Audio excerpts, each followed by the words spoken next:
Let's do this. It's been a minute. Ooh. Fancy.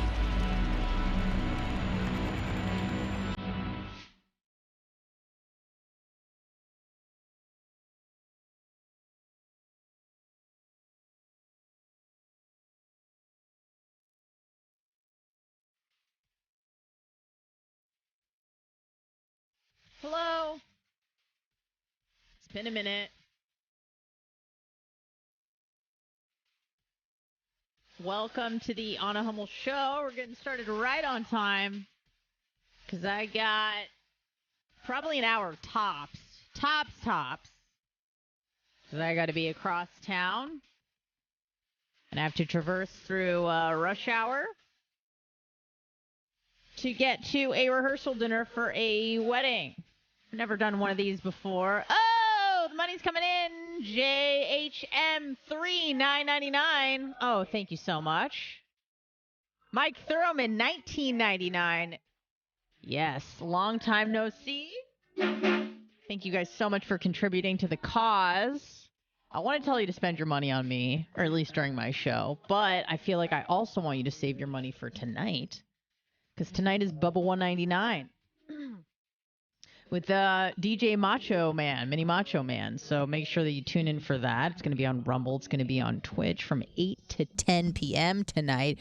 So make sure you tune in. I'm going to try to catch it on my way home from said event. So I'm excited for this. I've never been to a rehearsal dinner before. I've been invited to a few, I feel like, maybe. They're not really rehearsal dinners usually. Usually it's just like the bridal party, the groomsmen, they get together. But I think this is like a true rehearsal. Like you stand there and you do this and you look that way. And then we're going to have a very nice dinner at a seafood restaurant. Everybody knows I love shrimp, oysters, and clams and fish and shit. So I'll be having a side salad and it'll be a great time. 813-90-BUBBA. The phone lines are open. It's Freaky Phone Friday. And also I'd like to take calls during my show. Got a lot of things to talk about. I was actually trying to get someone to call in, a very special guest, something I've never done before. But she is not answering my text, so I can only do what I can do, and that's not much. But I was trying to get my sister to call in. I tried to. It's never good, usually, when I start trying to communicate with my sister and I lead with politics. That usually doesn't lend anywhere good, although my sister is, I don't want to say she's coming around. I mean, she's still in the bed of the middle of this, you know, the most liberal part of the country. And not that being liberal is necessarily a bad thing. I don't think it's inherently a bad thing. I just feel like the left has lost its way. It ran away from itself, leaving people like Bill Maher, who many of you probably fucking hate. I like Bill Maher. I don't agree with everything he says, but I think he's pretty good at what he fucking does. And he's entertaining. He's funny. He's sassy. He's said a racial slur here and there before, and I think he's a pretty staunch atheist, so we have a lot to agree there. But I was trying to get my sister to call in because I really wanted to know what she thought about the whole non-citizen, not really English-speaking woman who's now in the commission of election commission in San Francisco, where my sister lives. And my sister lives in like San Francisco proper. She's not even in like Silicon Valley. That's not any less left, but she's like in the heart of the city, I think. I've been to San Francisco a few times and I fucking hate it. No thanks. Not for me. I don't like big cities. I don't, like they're an interesting experiment of like what the fuck not to do. I don't think anybody, I don't want to say nobody can live a fulfilled, healthy life there. I can't make that claim. I just don't think it's healthy to be living in a place like New York City where you are just packed in like rats on top of each other and you live in a, 200 square foot closet with a toilet and you have to shower at your gym. It's just not good for the human psyche. And I think I talked about this maybe 8 months ago or something. I went to New York and my friend is miserable there. And she thinks it's New York. She thinks it's because she can't find a boyfriend. And as soon as I got there, I was like, whoa, no, that's not why. It's because you're not supposed to live like a prisoner. This is an open air prison. It's disgusting. It smells like shit. It's fucking brutal winters. And everybody, you shouldn't be in the presence of, I don't know, hundreds of thousands of people every fucking day going in and out of subways. And the fucked up part is like you're around so many people and you're interacting with none of them almost, especially like on your commuting path. Obviously if you have to go to work or maybe you just work remotely, but people get on the subway. No one fucking talks to each other. Everyone has their headphones on or they're talking loudly on the phone or they're trying to avoid a homeless person who's jerking off in the corner doing fucking heroin. It's an absolute nightmare. And as soon as I got there, I'm like, whoa, like I was like, I gotta get, it was like almost like a panic sort of a thing. And listen, for a few days, whatever, it was cool. But man, even by day 4, I was like, get me the fuck out of here, man. Take me back to Pinellas County where I can get on the Pinellas Trail and ride my fucking bike and see some greenery. Even Central Park just feels forest. Like you would think that I would like that, but here's the thing, like, I was in Central Park and it just loaded full of fucking people. You're not really, you're around trees, but you can't really escape the crowd very much. It just didn't seem very peaceful, which is, I thought the point of Central Park was, the greenery, the peacefulness, kind of bringing nature to the city.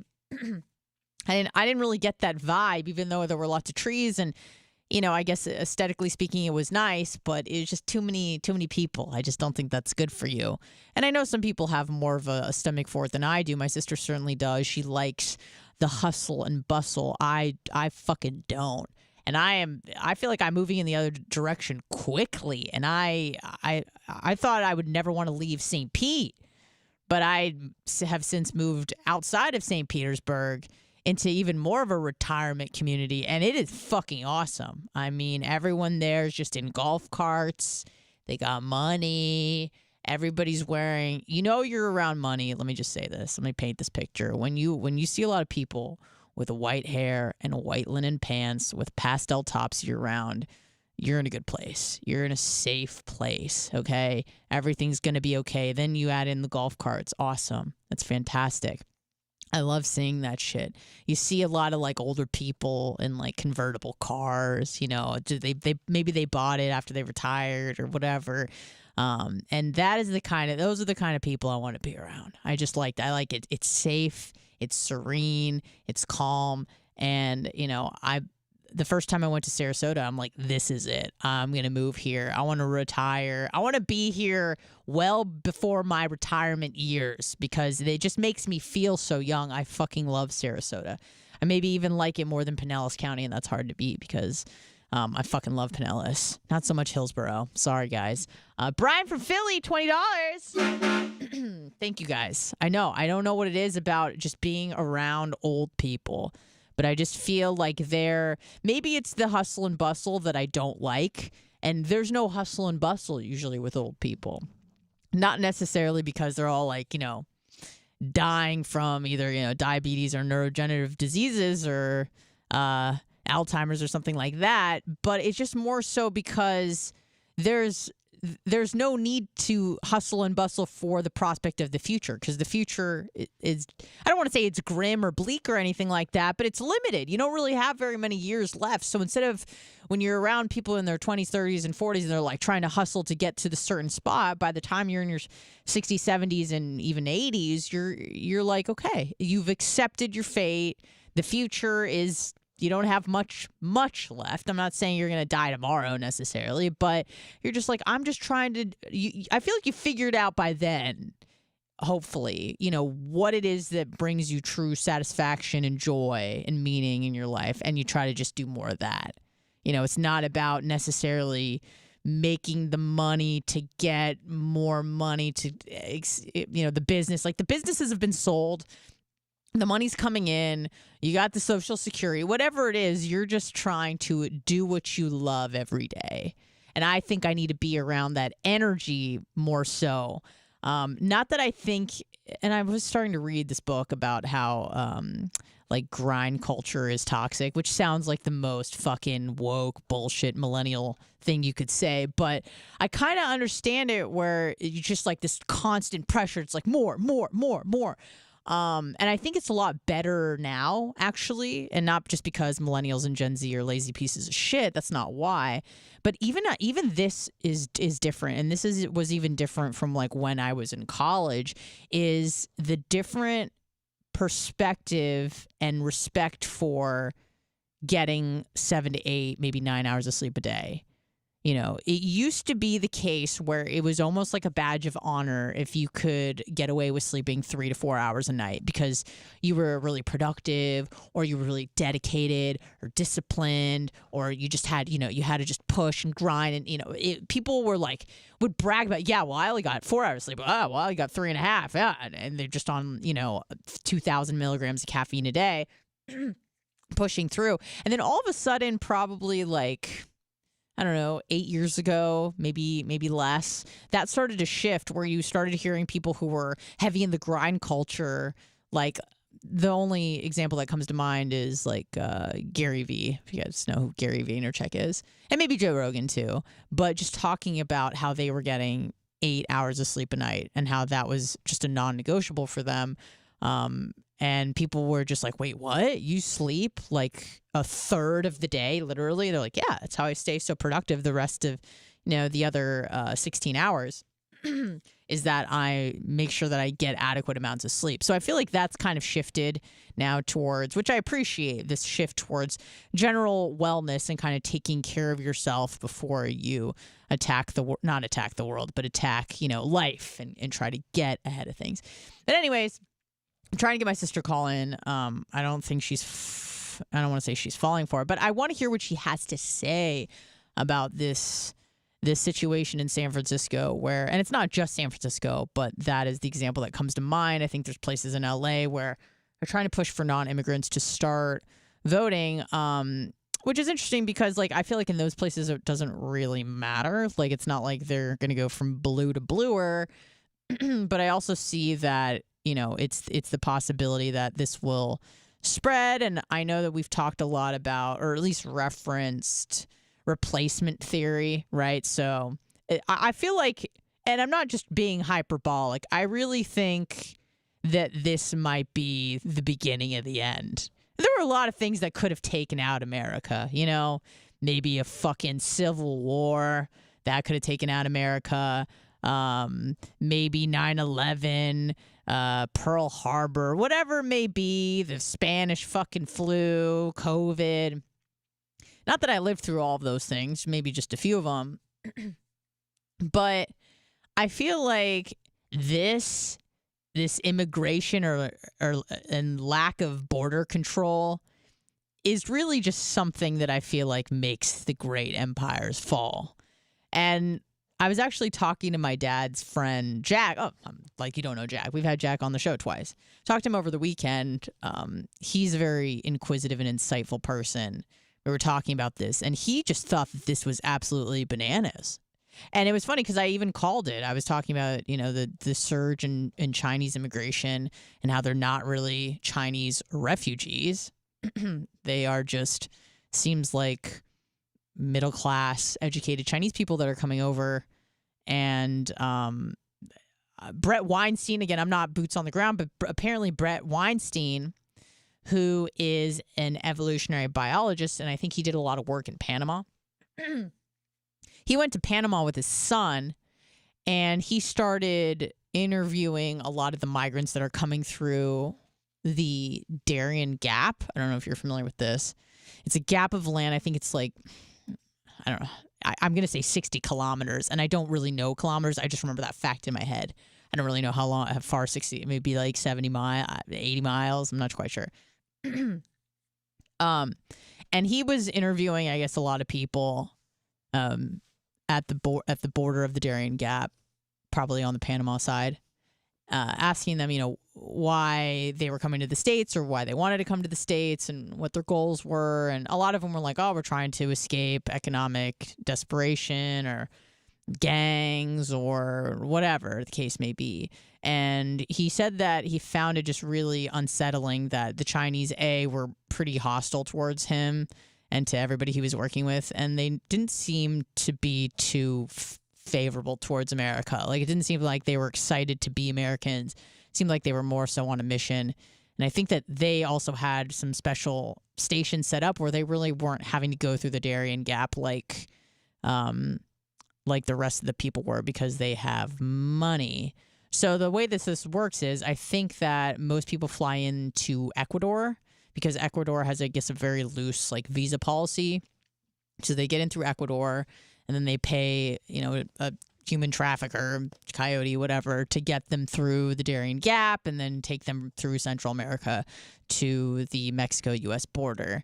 So unsettling stuff. I certainly think that this might be the actual demise of, I don't want to say the greatest civilization and the greatest country the world's ever known, but perhaps. I think it's arrogant to think that America's, what's the word I'm looking for?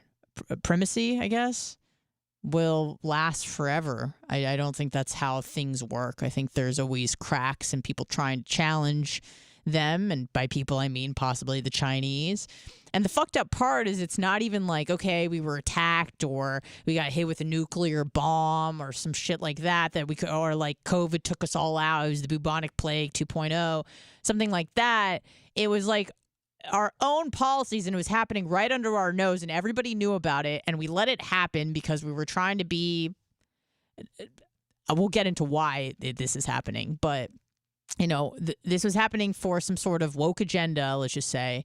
And there was a complete, I don't want to say a Chinese takeover. I don't think it's going to happen that way, but it led to the demise of the United States of America. And I think that it seems like to be pretty easy to infiltrate the system. You come in, you're given everything, and although that is not good and a huge weight and drain on the American taxpayer, I think that is the less scary part is the money. Is the money for me, because I feel what's more insidious is having these people come over that are not really looking to fully integrate into American culture and society. They do not have America's best interests at heart. They come in with a mission from the get-go, and they themselves, because apparently you don't even need to be a citizen to vote anymore, or they have children and they kind of indoctrinate the children on what the plan is. And these children get involved in U.S. politics, and not even just as fucking voters. I'm talking about becoming the government. They start to rise in terms of getting on school boards, commissions, become mayors, maybe governors, and perhaps even the president of the United States. And then you got to think that they're probably even more so encouraged, because if they are minorities, say they are Chinese, I mean, think about all the praise they would get if they were the first Chinese American to become the president of the United States. So then you got that fucking push too. And then I just think that you just have a lot of wheelings and dealings where now Americans are doing a lot more favorable business dealings with the Chinese, or have, lift sanctions and just do things to help the rise of China, even if it's at the detriment of the United States of America. So in my mind, it's kind of scary stuff that like really unsettles me. And I feel like it's hard to get there, because most of the time I'm like, oh, this is just fucking, what do you call it? Like scare tactics and things like that, horror porn, whatever. Like, oh, we're trying to scare everybody. This is going to be the demise, all that sort of stuff. I usually don't feel that way, but for some reason, this immigration situation is really making me feel uneasy, because we're just letting it happen. Why? Why is this happening? And I do have some theories about what I think is going on, why this would be the case. 813-90-BUBBA if you'd like to call in. I don't think it's just about replacement theory. I think that's even more surface level. So I feel like, at least in my mind, there's like 3 tiers of like why this is happening. So at the top is the branding, right? That's what we tell everybody it's about. And the left is actually really good at this. They got branding down. because all they have to say is pretty much everything that the left does can be explained with compassion, empathy, words that people like. You know, being an empathetic person, being a compassionate person, being a nice person. Those are the people on the left that are saying, you know, it's nice to let people in who need help. And it's compassionate to do those sorts of things. And it's kind and it's nice. And we should be doing these things. I mean, I would contest that. I go, no, we shouldn't. But whatever. That's kind of the branding behind it. Then secondly, I feel like one deeper, and this is where most of the conspiracy lies, is the replacement theory, right? Where you have people come in, they're given free handouts by a certain sector of the political machine, and they will obviously continue if they're given citizenship, if they're naturalized citizens or become naturalized citizens, or they have children, those children and them would probably vote for the party that's giving them subsidies or stipends, phones, just free shit, obviously. I mean, as a Jew, I get it, or anyone with a brain. If someone is giving me free shit, I'm probably going to be more favorable in terms of, voting for them or wanting to be their friend or whatever the case may be. You gravitate towards it, and that's just basic human motivation. I completely get that. Yes, if someone is giving me free shit, most of the time I'm probably going to be act favorably towards you. So I think that the replacement theory is that, you know, forget about California and New York. They're already blue, even though there are a lot of migrants in those two states. But I think most of the migrants are actually being sent to the Midwest, you know, to the maybe the Kansas, Nebraska, Missouri, those areas like that might swing.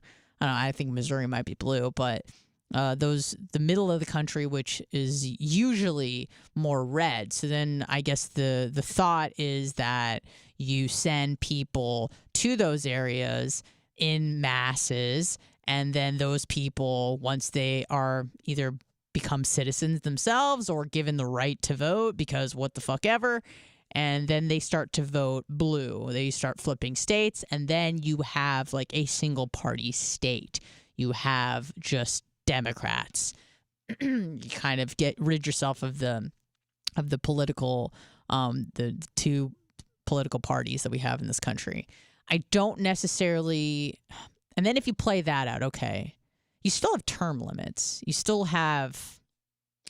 have three branches of government, but then if they're all Democratic, left-leaning, like how much balance do you really have? I don't know. But it just seems like, okay, well, who's really benefiting from this? Is it just because the Democrats are evil? I don't know if that's necessarily it. And who is really trying to garner power for themselves long term? If you can only at most serve 2 terms. I feel like people usually they're usually not motivated to, maybe I'm wrong. I have issues with group selection, but well, maybe not necessarily, but you're trying to promote your group to become the dominant group. But within that, you're really trying to promote yourself. So it's like, I can kind of see if somehow it starts to turn where now we have more of an authoritarian government where you have people who are in power for, 20, 25, 30, 40 years, something like that. But if you are capped at 2 terms, it seems odd that you would be like so motivated to try to eradicate the 2-party system. Like, how much is that really benefiting any sole individual? I don't know. So, my thinking is this. I think it's on the level of, and I'm really not trying to go full Alex Jones, but I can't help myself. I really think it's on the level of the globalists. You have these giant entities like George Soros, say, maybe all the Silicon Valley, maybe you have Jeff Bezos, maybe a Zuckerberg, something like that, about how, and they just have certain ideas about how the world should be because, that's how they grew up. Maybe they think borders are oppressive. I don't know. And what happens is they funnel their money into, super PACs that then support a candidate. And those candidates have to have, favorable policies to the people that are funding their campaigns. And I feel like that's really what the problem is here. Those are the people that are calling the shots. I don't think that Democrats give a shit about poor people or anybody for that matter. Like, it's all so fake, and the fact that people think it's not is hilarious to me. Like, I barely care about certain members of my own family. How the fuck am I going to care about, people who live in Ohio, let alone Ecuador, let alone Turkey, let alone China? You can't. Compassion doesn't really work that way. It's usually you have more compassion for people that are closer to you. It's like I care more about what's happening in Tampa Bay than I do maybe Jacksonville. But I care more about what's happening in Florida than I do what's happening in Minnesota. I care more about what's happening in Minnesota than I do about what's happening in China. You know what I mean? It's that kind of degree of separation is kind of like how we kind of gauge our compassion. It's really, really hard. I mean, you just think about it. Like, you're like, oh, I heard there was an earthquake that killed fucking 2,000 people in Afghanistan. Oh, well, anyway, so, what's for lunch? That's kind of the thought process. Whereas if that shit happens to your neighbor or a family member, obviously it will shake you to your core. It will affect you a lot more on a deeper level emotionally. And that's just kind of like how compassion works. So when people try to be compassionate for these strangers they don't know, it's just so fucking fake. I don't know how anybody buys that shit. Hello, who's this?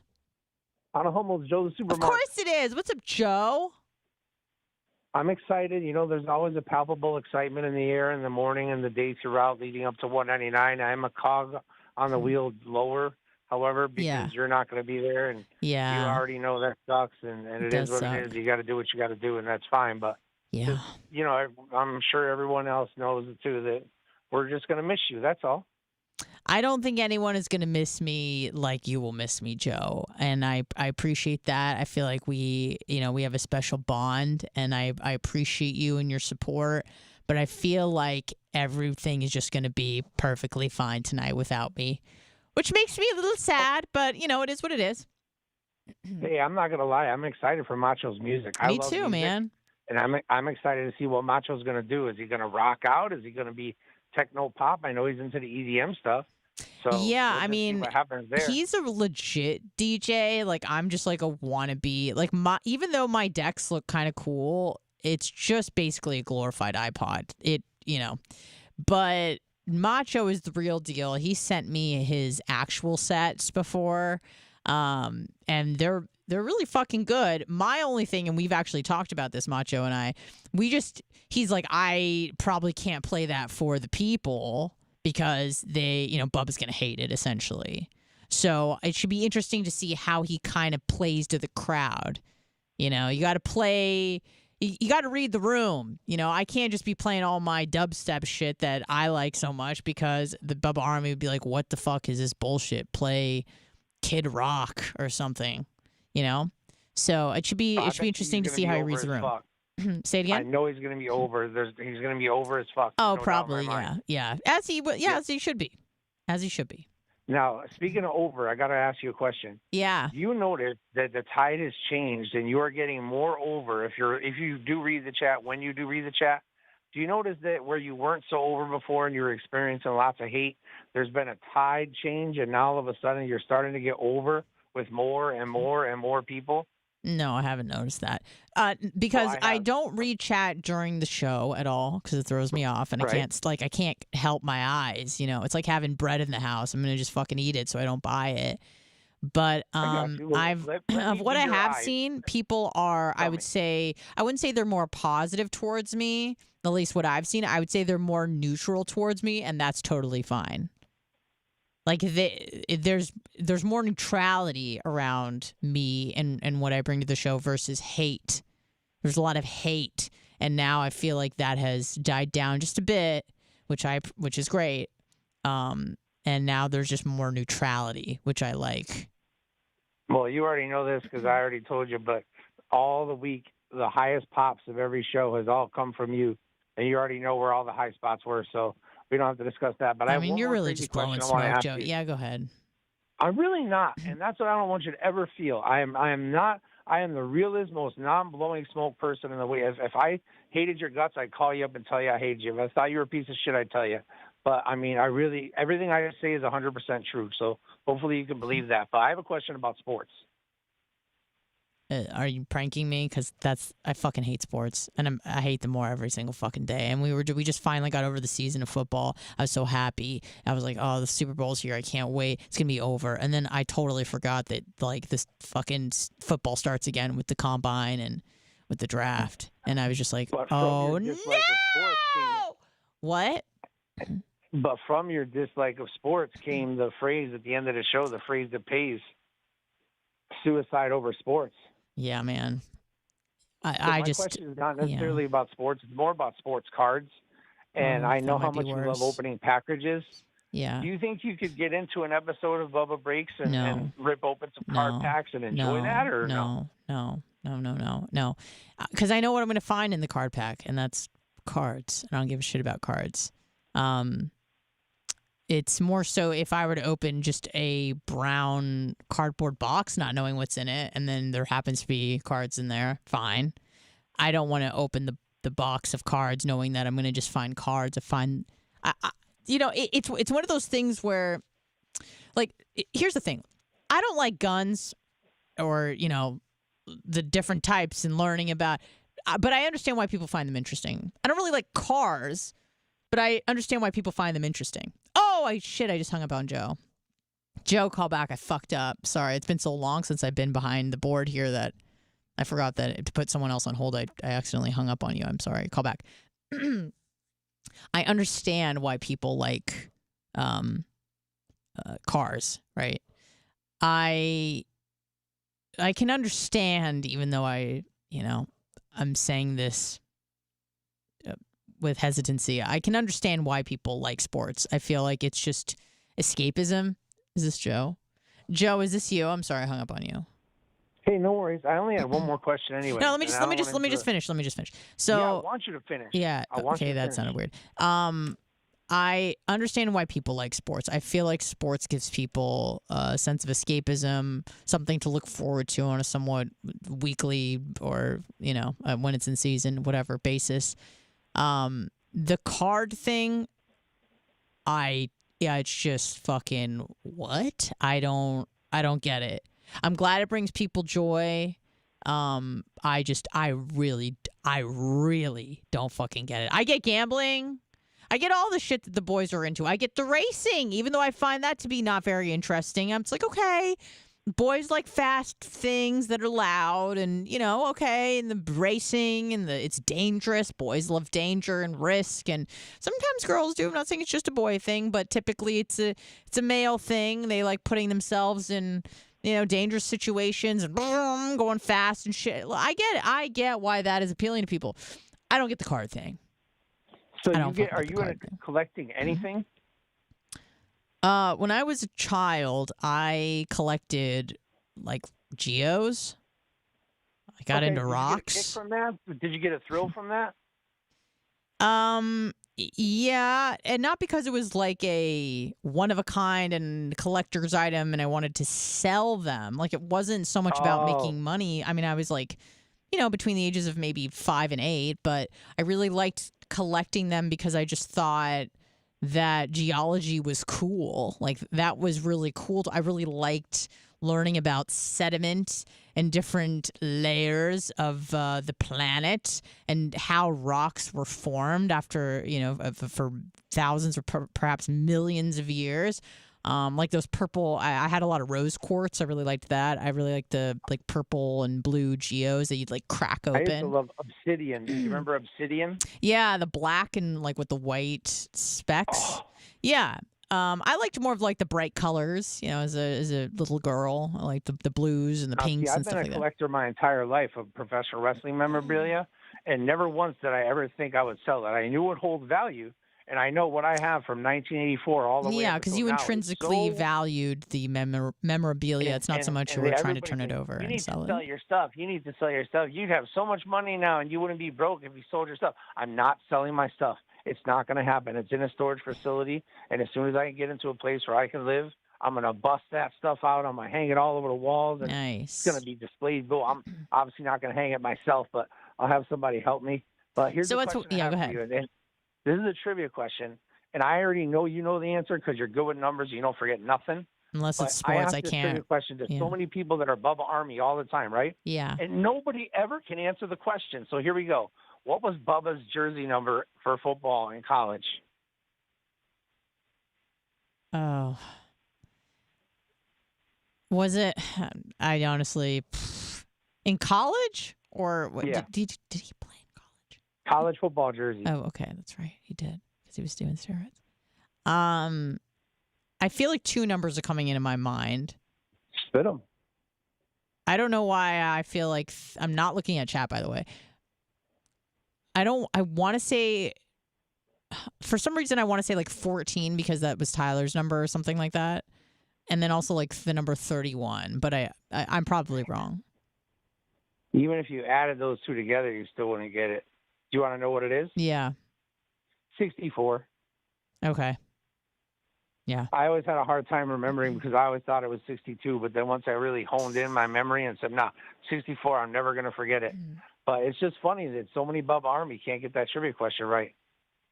Yeah, they can't. I'm gonna try to Joe, just stay on the line with me right now. I'm gonna try to get my sister a call, and she just said that she could be down. And I did send her the link to the article about the Chinese person who's now on the Commission of Elections. And she called me, and I missed the call, so I'm gonna see if she can. Let's see, call in. Let's see. Oh no. Hold on a second. All right. I'm gonna just put you on. I'm gonna let you go. I'm gonna play a little music so I can Do your thing. God bless, and thank you for your time, and have a great weekend. All right. Have fun of your thing, and we'll see you Thank Monday. you. Bye bye. All right, guys, just give me a second here. I'm gonna get this done.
All right, we're back. Sorry about that brief hiatus. I just wanted to, it's hard for me to find the number, send the number, communicate with a few people, try to get her to call in because I think that I would like to hear from someone who's actually living in the city, someone who loves the city, someone who's called the city home probably for the last 15 years, maybe. Crazy shit. Not a place I could live. No, thank you. Isn't it crazy? I'm sure many of you have had this experience where, you have siblings that are, you have the same mom, same dad. So you share about 50% of the same genes, maybe more, maybe less, depending on, I don't know how much you guys remember from, 12th grade biology, crossing over, meiosis, shit like that. And you're raised in the same home and you're just so fucking different. You're just so goddamn different. You're like, how the fuck did this happen? Because I meet a lot of siblings where you're like, and me and my sister look similar. Like we certainly look like we are related. but we just everything from how we think, what our interests are, how we view the world, how our relationship with our parents, everything is just completely fucking different. You know, and I look at, you know, my mom has 2 siblings. They kind of hang together. You know, the 3 of them hang together. My dad has a sister. Totally fucking different. Totally, like, don't get along, don't really communicate well, you know, that sort of thing. So it's just interesting how, like, you can have family members where a lot of gene crossover, a lot of similar genes, raised in the same home, and you just get 2 completely, not just, yeah, everyone has their quirks, so this one's a little different, this one prefers chocolate, this one prefers vanilla. I mean, we're talking about the wildly different people who view and value things completely differently. And I guess to some degree that's a beautiful thing, you know, like where I grew up and decided, like, wow, you know, maybe all the things I learned in college weren't necessarily right. And then I move away to a place that kind of reflects my same core values, you know. I didn't move to Florida for that reason. It happened by happenstance, happened by accident, the serendipity, if you will. You know, I'm so glad that I moved to Florida when I did for a job, for the bone. But it ended up being a great decision, one that I unforeseen benefits. You know, I could never even imagine going through an epidemic, a pandemic, whatever, and being in a state that allowed me to be free and then to be able to be on a platform that allowed me to speak, you know, not just my truth, and I'm not a doctor or anything, but to be like, I have questions. I'm a little skeptical of maybe some medication that's being hawked at us and we're being threatened that we can't, you know, that we'll lose our jobs or we can't see our families or we can't travel or anything like that. And then on the other side of the country, you know, my genetic, biological sibling is having the exact opposite experience and thinking that that's the right way to do things. And you're just like, interesting. But one thing that I have seen change, at least with my sister, is she lived in Israel for about a year, and I was born there, but she lived there for a year after college, I think.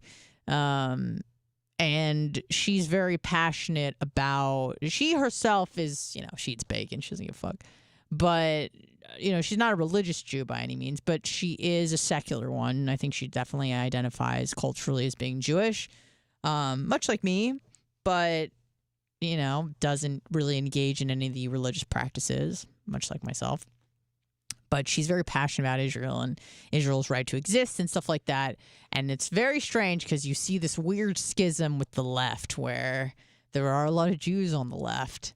And those Jews, some of them, I don't want to say self-hating, but many of them are very pro-Israel. And this is one thing that has kind of divided that community of lefters. So my sister is actually, you know, I don't want to say siding with the right because I hate saying that.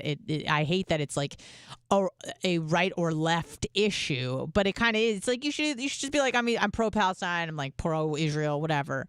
But unfortunately, like most people on the right side with Israel and Israel's right to exist and Israel's response to the conflict that happened on October 7th. And many people on the left think that, you know, it's egregious what Israel is doing and they're on stolen land and blah, blah, blah. So my sister is actually, you know, feels emboldened and is kind of siding with a lot of people, maybe people of the likes of Ben Shapiro. And she has been very open about the fact that she is not on the left with this issue. So I definitely wanted to hear from her and what she had to say. Damn it. But I don't think she's going to call in. I think she thinks it's a trap because she doesn't trust me. And you know what? Fucking fair enough. 813-90 Bubba. I know there's someone else on the line. I may have hung up on you by accident. Please call back if you can. I would very much appreciate it. Something that I've been doing, that I've been getting into, that I didn't think I was going to get into is, and it's been very therapeutic.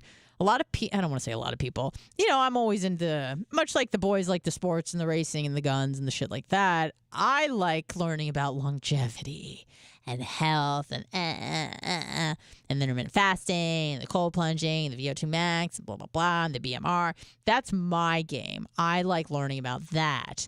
And I feel like the theme of this year for myself, not that I feel like I've conquered and I have a good handle and grip on everything else, because I certainly need improvements in every area, mostly sleep, in terms of like the main pillars of health and wellness. But one that I completely ignored for my entire fucking life is stress management. Been horrible with that. Didn't even really consider that to be a pillar of health, and it very much is. So I'm trying to find ways to kind of not let myself run away, because I feel like OCD doesn't help. I'm also score very high on neuroticism. That doesn't help.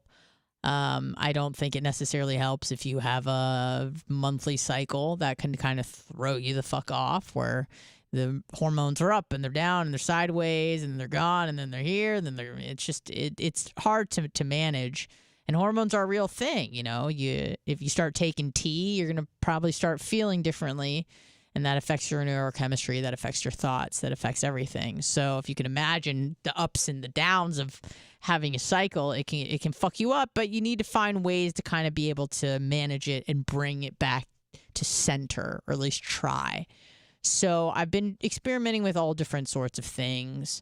I wouldn't really call it meditation, but something I like to do in the mornings is I'll go out, make coffee.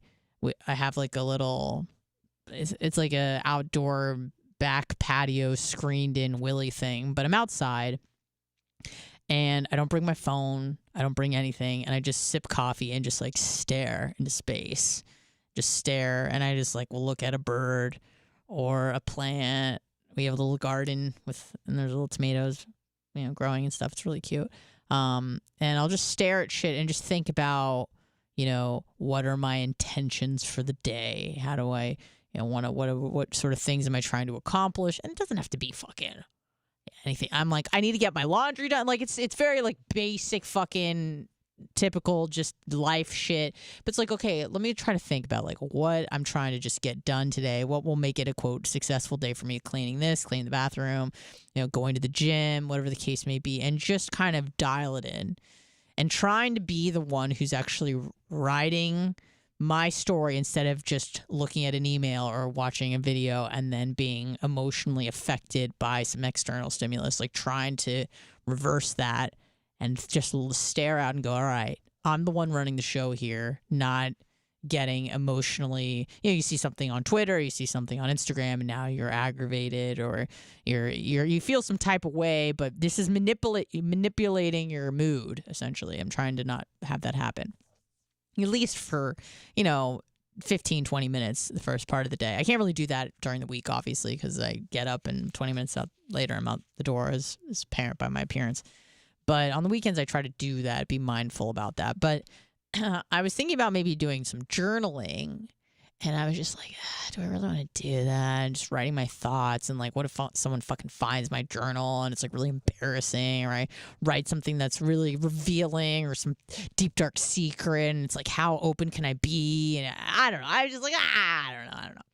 Well, all I needed really for the motivation to start journaling and writing was cash money. Then all of a sudden I was very motivated. So I found a series of just like essay contests. And I've actually been writing pretty aggressively. And there's a lot of them have cash prizes. A lot of them have, there's one that is due on March 1st, and the top 3 winners get a free ride and an invitation to this symposium in Italy. So it's really cool shit. I ain't gonna tell you guys what it is, because I don't want, what if you guys feel inspired to write and then you fucking, knock me out of the running to win. The less people that are writing, the better. Am I gonna win these? Probably not. But I just think it's cool. It's actually really like therapeutic to write about. And I'm obviously writing about shit I kind of like know about or feel inspired to write. It's not like I mean, a lot of them are ethnic shit. So it's like, as a Native American from the tribe, the Iroquois tribe, write about your experience. No, obviously not. But the ones that I'm either qualified or eligible to write for, I've been doing that. So I already submitted one. I'm working on my second one, which is due in less than a week. And it's actually really fucking therapeutic to write about stuff, and even more therapeutic when, they're dangling the carrot of a cash prize. Hello, who's this? Hey, what's going on? John Paul, how are you? John Paul, what's going on? Hey, are you guys supposed to be on HQ? Because normally I hear you guys on Friday, or your show actually, but I know you're on Twitter and I know you're on Facebook, but I can't hear you on HQ. I don't know. I'm literally just, I think I was told that it might be on HQ. I don't know if it's down, but right now I'm literally just in front of the board, and I just have, gotcha. the All stuff right, I'll I just can catch see. The pod. Okay, cool. Sorry, Thanks. buddy. Thanks, John Paul. No worries. Bye. All right. Interesting name. Cool name. All right. I think that's pretty much it. I kind of have to get going, but we gave you close to 50 minutes. That ain't bad, right? That ain't bad. Thank you, guys. Let me go through the super chat. Call out the names of people that support this show, and I appreciate you. Brian from Philly, Mike Thurban, and last but certainly not least, Mouse is frozen. JHM3. I appreciate each and every one of you. Thank you guys for listening and contributing. Please get your monies ready for tonight. It is the debut of Macho Man on the ones and twos. Tonight from 8 to 10 p.m. Make sure you tune in. It's going to be on Rumble and Twitch at the Bubba Army. So get ready. It's going to be a good time. And it's just going to be interesting. It's going to be new. It's going to be exciting. So make sure you tune in. Get your monies ready. Unfortunately, I won't be there, but I'll try to tune in the best I can. But other than that, have a great weekend. Please be safe. Don't drink and drive. And we will see you on the other side.